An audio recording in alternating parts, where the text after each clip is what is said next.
Her full name was Lorena Leonor Gallo, and she grew up in Bucay, a small town in Ecuador.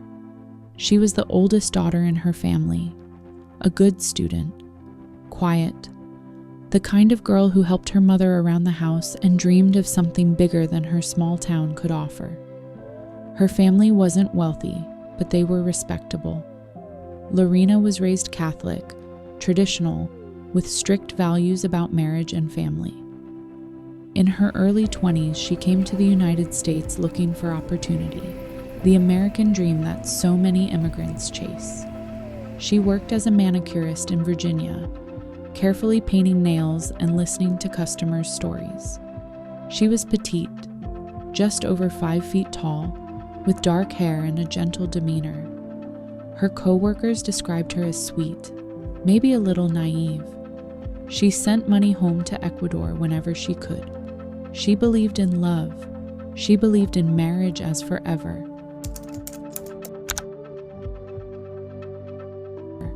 And as for John Wayne Bobbitt, he was born and raised in Buffalo, New York, but he'd moved around. He was a big guy, over 6 feet, built solid from his time in the Marines. He had that American masculinity about him, confident, maybe too confident. He liked to drink, liked to have a good time, liked to be in control. After the Marines, he drifted between jobs. Nothing stuck. Construction work, bouncer gigs, whatever paid.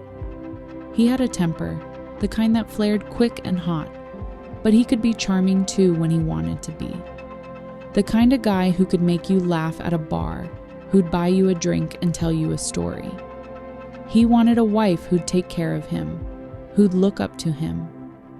It was 1988 at a military base dance in Virginia. John was in uniform, stationed at Quantico. Lorena was there with friends, shy but pretty in her dress. He noticed her across the room, small, feminine, exotic to him. He approached with that confidence. She was flattered by the attention from this American Marine. They started dating. For Lorena, John represented stability, protection, a future in America. For John, Lorena was the traditional woman he thought he wanted. Someone who would cook his meals and warm his bed and not ask too many questions. They married in 1989, just months after meeting. Lorena wore white. She was 20 years old. The first year, Lorena made excuses. When John shoved her during an argument, she told herself it was stress from his job search. When he demanded sex and wouldn't take no for an answer, she told herself that's what wives did. When he stayed out all night drinking and came home angry, she told herself she needed to be more understanding. By the second year, the excuses were harder to make. The shoving became hitting. The hitting became beating. John would punch her, slap her, throw her against walls. He'd force himself on her sexually, holding her down, ignoring her tears. He told her she was his wife. She didn't have the right to refuse him.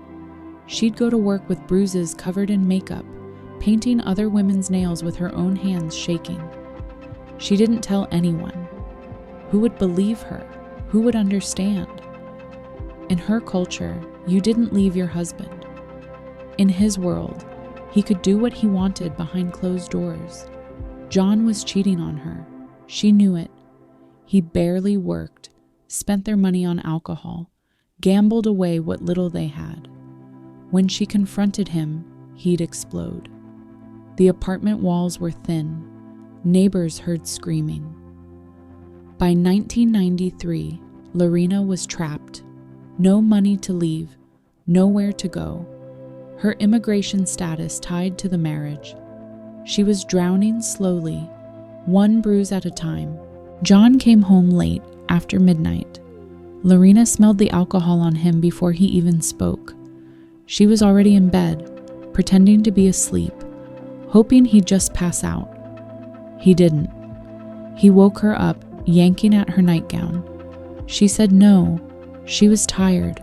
She hurt from the last time. Please just go to sleep. He didn't care. He never cared. He forced himself on her while she lay there, tears running silently into the pillow, staring at the wall, leaving her body the way she'd learned to do. When he finished, he rolled over and fell asleep within minutes, just passed out, snoring. Lorena lay there in the dark, something broken inside her that had been cracking for years. She got up, walked to the kitchen. The apartment was silent except for his snoring from the bedroom. She opened a drawer. Her hand found the wooden handle of an 8-inch carving knife. She walked back to the bedroom. Later, she would describe it as being in a fog, like watching herself from far away. She couldn't think clearly. Years of pain, of fear, of violation compressed into this single moment. He was lying on his back, still sleeping. She pulled back the sheet, and then she did it. One motion, fast, clean. John woke up screaming, blood everywhere, spraying, pooling, soaking the sheets. He stumbled out of bed, clutching himself, trying to understand what was happening through the alcohol and the shock and the pain. Lorena was already moving. She grabbed what she'd cut off. Later, she couldn't even remember doing it, and ran out of the apartment. Got in her car. Started driving, the severed penis still in her hand. She drove for maybe a mile before reality crashed back in. She looked down at what she was holding and started screaming. She threw it out the window into a field and kept driving until she couldn't anymore. Then she stopped the car and called 911. "I cut off my husband's penis," she said, her voice flat, emotionless, shock. The police found John at the apartment, coherent enough to tell them what happened despite blood loss and trauma. An ambulance rushed him to Prince William Hospital. Other officers went searching for what Lorena had thrown away. In the dark, with flashlights, they searched a field off Old Centerville Road. Impossibly, they found it. They packed it in ice from a 7-Eleven, rushed it to the hospital. A team of surgeons worked for 9.5 hours through the night, reconnecting nerves, blood vessels, tissue. Dr. James Zane later called it one of the most complex reattachments he'd ever performed. It worked. Against all odds, they reattached it successfully. Lorena was arrested and charged with malicious wounding, up to 20 years in prison. John was later charged with marital sexual assault for raping her that night. Both went to trial. John was acquitted. The jury didn't believe he'd raped her.